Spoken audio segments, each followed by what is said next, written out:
వేదిక మీద ఉన్న పెద్దలు, ముఖ్య అతిథులు, గౌరవ శాసనమండలి సభ్యులు రవిబాబు గారికి, వేదిక మీద అనేక మంది అనేక సంఘాల ప్రతినిధులు ఉన్నారు.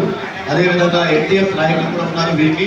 అదేవిధంగా వేదిక ముందున్న ఎన్టీఎఫ్ కుటుంబ సభ్యులు, అదేవిధంగా వివిధ నాయకులు ప్రతి కూడా హృదయపూర్వకమైన ఆదివాసుల తరఫున జైలు తెలియజేసుకుంటా ఉన్నాం.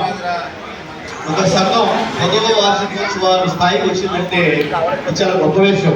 నాకు వేదిక మీద కొంతమంది మా పెద్దలు మాట్లాడినప్పుడు కొన్ని సంఘాలు నిజంగానే కొన్ని రోజులు, కొన్ని నెలలు, కొన్ని సంవత్సరాల్లోనే కనుమరుగైపోతాయి.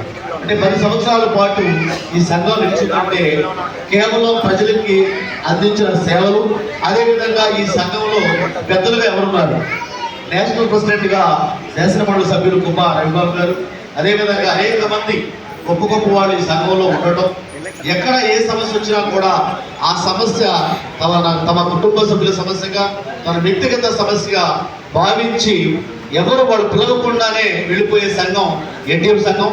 ఈ సంఘాన్ని మీ అందరి కర్తవ్యాలు వచ్చిన అభినందిస్తూ ఉన్నాం. అదేవిధంగా ఒక కామన్ సబ్జెక్ట్స్ ఉన్నప్పుడు అంటే ఉమ్మడి లక్ష్యాల కోసం పనిచేసే సందర్భంలో మా సంఘం నుంచి అంటే ఎస్టీ ఎంప్లాయీస్ ఆల్ ఇండియా నుంచి ఏ కార్యక్రమం తలపెట్టినా కూడా ఎన్టీఎఫ్ అనేది సంపూర్ణ హృదయంతో వచ్చి మాకు సహకారం అందిస్తూ ఉంటుంది. కాబట్టి ఈ రోజు నేను ఇక్కడ రాగలిగాను.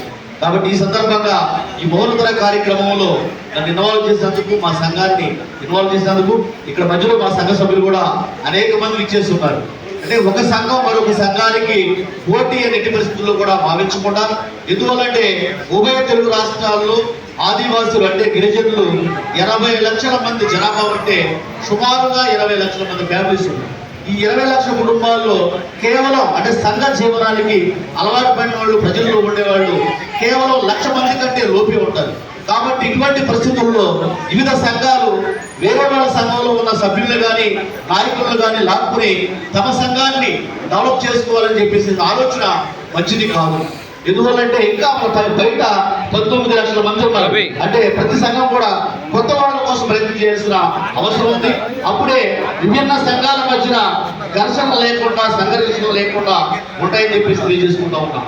అదేవిధంగా ఇందాక ఉదయ్ మాట్లాడుతూ, వేదిక మీద ఉన్న ఉదయ్ మాట్లాడుతూ ఈ సంఘానికి 100 ఏళ్లకు భయపడిన చరిత్ర కావాలని, అదేవిధంగా మానుపాటి నవీన్ గారు మాట్లాడేప్పుడు యంగ్స్టర్స్ తీసుకుని ఈ సంఘంలో లీడర్స్ తయారు చేయాలని ఏదైతే ఉందో ఆల్రెడీ అటువంటి భావసారూప్యత ఆలోచనతోనే మేము ఉన్నాం. కాబట్టి ఈ సంఘాన్ని నేను అభినందించడంలో ముఖ్యమైన విషయం ఏంటంటే ఈ 2 అంశాలు కూడా నాకు ఈ సంఘంలో నచ్చినాయి.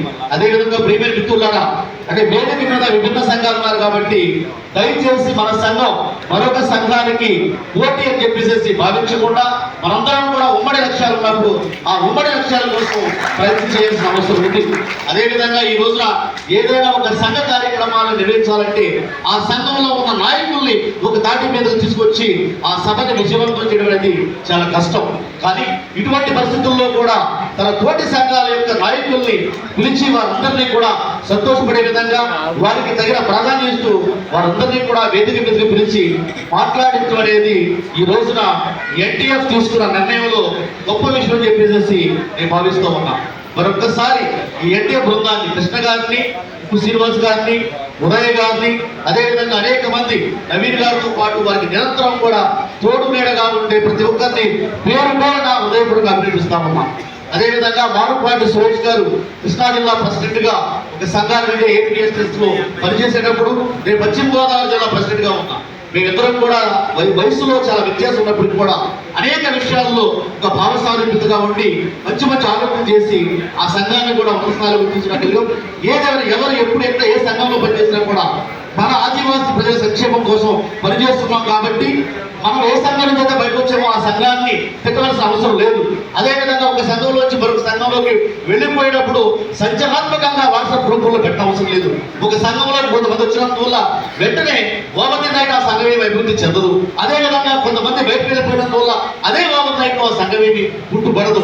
మనందరం కూడా ప్రజల కోసమే పనిచేస్తున్నాం కాబట్టి ఎక్కడ ఉన్నా కూడా ఒక రోజు కొంతమంది ఈ సంఘంలో ఉండొచ్చు, మరొక సంఘంలో ఉండొచ్చు, ఏదేమైనా కూడా అందరం కూడా మన లక్ష్యం ప్రజలే కాబట్టి వాళ్ళకి సంక్షేమం కాబట్టి రాజ్యాంగబద్ధమైన హక్కులన్నింటినీ కూడా మనం సద్వినియోగం చేసుకోవాల్సిన అవసరం ఉంది. కాబట్టి వీటన్నింటినీ గుర్తిస్తారని చెప్పేసి భవిష్యత్తులో భవిష్యత్తులో ఈ సంఘం 100 ఏళ్లకు భయపడిన సువర్ణ చరిత్ర సృష్టించాలని చెప్పేసి మనసారా కోరుకుంటూ, అదేవిధంగా ఆదివాసీలో ఉత్తమమైన సమర్థమైన నాయకులు మిగతా సంఘాలతో పాటు ఎన్టీఆర్ నుంచి కూడా రావాలని చెప్పేసి మనస్ఫూర్తిగా ఆశిస్తూ ఉన్నాను.